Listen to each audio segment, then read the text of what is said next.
Hello friends, എല്ലാവർക്കും സുഖമോദേവി സീരിയലിൻ്റെ ഇന്നത്തെ എപ്പിസോഡിൻ്റെ റിവ്യൂയിലേക്ക് സ്വാഗതം. അങ്ങനെ ഋഷിയെ നാട്ടിൽ നിന്നും ദുബായിലേക്ക് പറഞ്ഞു വിടാനുള്ള അരുന്ധതിയുടെ തീരുമാനത്തിന് പിന്നിൽ അത് തങ്ങൾക്കുള്ള വലിയൊരു ട്രാപ്പാണോ എന്നുള്ള ഒരു സംശയത്തിലാണ് ഇസബെല്ലയും കെവിനും.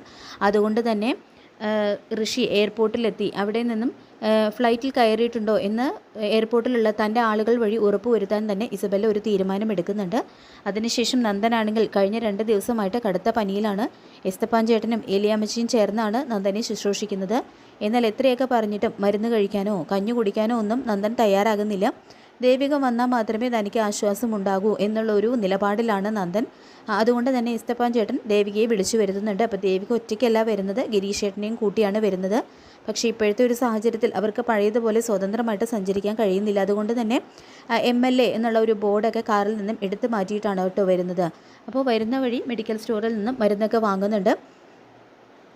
അങ്ങനെ അവർ രണ്ടുപേരും എസ്തപ്പാൻ ചേട്ടൻ്റെ വീട്ടിലെത്തുന്നു.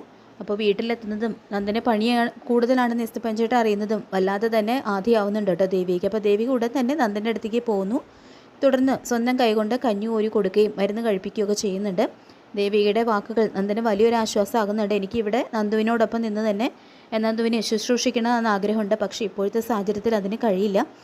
എന്നെയും കൂടി കാണാതായി കഴിഞ്ഞാൽ എല്ലാവർക്കും സംശയം തോന്നും. ഇപ്പോൾ എൻ്റെ ഏറ്റവും വലിയൊരു ലക്ഷ്യം എന്ന് പറയുന്നത് നന്ദുവിനെ ഈ കേസിൽ നിന്നും രക്ഷപ്പെടുത്തുകയാണ്. അപ്പോൾ കുറച്ച് ദിവസം കൂടി ക്ഷമയോടെ നിൽക്കണം എന്നൊക്കെ ദേവിക പറയുന്നത് കേൾക്കുമ്പോൾ നന്ദന് അതൊരുപാട് സമാധാനം ആവുന്നുണ്ട്. ദേവികയുടെ സ്നേഹവും കരുതലും എല്ലാവർക്കും മനസ്സിലാകുന്നുണ്ടെങ്കിലും ശാരികയ്ക്ക് അത് തീരെ ഇഷ്ടപ്പെടുന്നില്ല.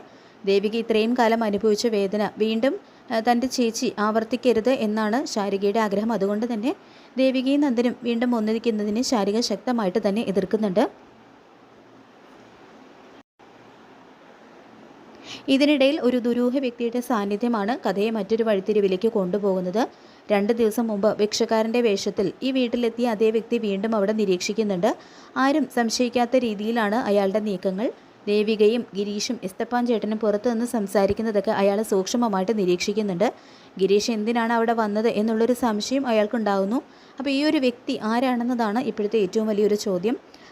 3 സാധ്യതകളാണുള്ളത്. ഒന്നുകിൽ ഇസബെല്ലയുടെ പാപ്പനായിട്ടുള്ള DYSP ഐസക് കുരുവിളെ അയച്ച ഒരു ഷാഡോ പോലീസുകാരനായിരിക്കും അയാൾ, അല്ലെങ്കിൽ ഈ ഒരു കേസിൻ്റെ അന്വേഷണം നടത്തുന്ന ഒരു പ്രത്യേക ഉദ്യോഗസ്ഥനായിരിക്കും, അല്ലെങ്കിൽ ഋഷിയുടെ ഭാഗത്തു നിന്നുള്ള ഒരാളായിരിക്കും. പക്ഷേ ഇത് പോലീസിൻ്റെ ഒരു രഹസ്യമായിട്ടുള്ള ഒരു നിരീക്ഷണം തന്നെയാവാനാണ് കൂടുതൽ സാധ്യത. കേസുമായിട്ട് ബന്ധപ്പെട്ട നിർണായക വിവരങ്ങൾ ശേഖരിക്കാനായിരിക്കും അയാൾ എത്തിയിരിക്കുന്നത്.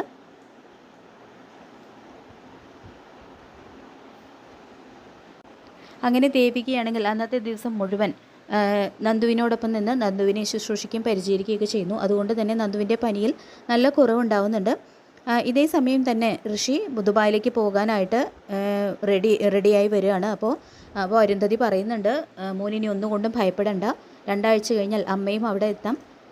അതിന് ഇനി ബാക്കിയുള്ള നമ്മുടെ ജീവിതം അവിടെ തന്നെ ആവാം, ദുബായിൽ തന്നെ നമുക്ക് ജീവിച്ച് തീർക്കാം എന്നെല്ലാം പറയുന്നുണ്ട്. അങ്ങനെ അവർ രണ്ടുപേരും വളരെയധികം ഇമോഷണൽ ആവുന്നുണ്ട്. അപ്പോൾ CP ആണെങ്കിൽ ഋഷിയുടെ ബാഗും പെട്ടിയെല്ലാം കാറിലേക്ക് എടുത്തു വയ്ക്കുകയൊക്കെ ചെയ്യുന്നു. അങ്ങനെ അരുന്ധതിയോട് യാത്ര പറഞ്ഞ് ഋഷി എയർപോർട്ടിലേക്ക് പുറപ്പെടുന്നു.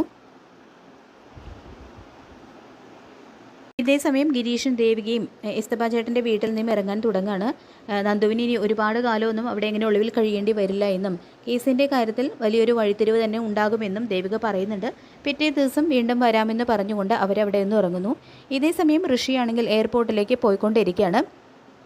എന്തായാലും ഋഷിയെ വഴിക്ക് വെച്ച് അവർ കാണാൻ തന്നെയാണ് സാധ്യത. നന്ദൻ മുൻപ് പലതവണ പറഞ്ഞ കാര്യങ്ങളൊക്കെ ദേവികയുടെ മനസ്സിലേക്ക് വീണ്ടും വരും ഋഷിയെ കാണുമ്പോൾ തന്നെ. അതായത് മരിച്ചുവെന്ന് എല്ലാവരും കരുതുന്ന ഋഷിയെ ജീവനോടെ കണ്ടു കഴിഞ്ഞാൽ ദേവികയ്ക്ക് വലിയ സംശയം ഉണ്ടാകും. അതോടുകൂടി തന്നെ ദേവികയും ഗിരീഷും ഋഷിയെ പിന്തുടരും. അങ്ങനെ ഋഷി എയർപോർട്ടിൽ എത്തുന്നതിന് മുൻപോ അല്ലെങ്കിൽ അതിനിടയിൽ വെച്ചോ ഋഷിയെ കയ്യോടെ തന്നെ പൊക്കാൻ തന്നെയാണ് എല്ലാ സാധ്യതയും. അതോടുകൂടി തന്നെ ഋഷിയുടെ എല്ലാ കള്ളക്കളികളും പൊളിയും. എന്തായാലും അതോടുകൂടി തന്നെ കേസിൻ്റെ കാര്യത്തിൽ വലിയൊരു വഴിത്തിരിവ് തന്നെയാണ് ഉണ്ടാകാനായിട്ട് പോകുന്നത്. അതായത് നന്ദൻ്റെ നിരപരാധിത്വം തെളിയാനുള്ള വഴിയും ഇതോടുകൂടി ഉണ്ടാകുന്നു. അപ്പോൾ നമുക്ക് കാത്തിരിക്കാം വരാൻ പോകുന്ന ഇന്നത്തെ കിടലൻ എപ്പിസോഡിനായിട്ട്. ഈ റിവ്യൂ ഇഷ്ടപ്പെട്ടെങ്കിൽ ലൈക്ക് ചെയ്യുക, ചാനൽ കൂടി ഒന്ന് സബ്സ്ക്രൈബ് ചെയ്ത് സപ്പോർട്ട് ചെയ്യുക. താങ്ക്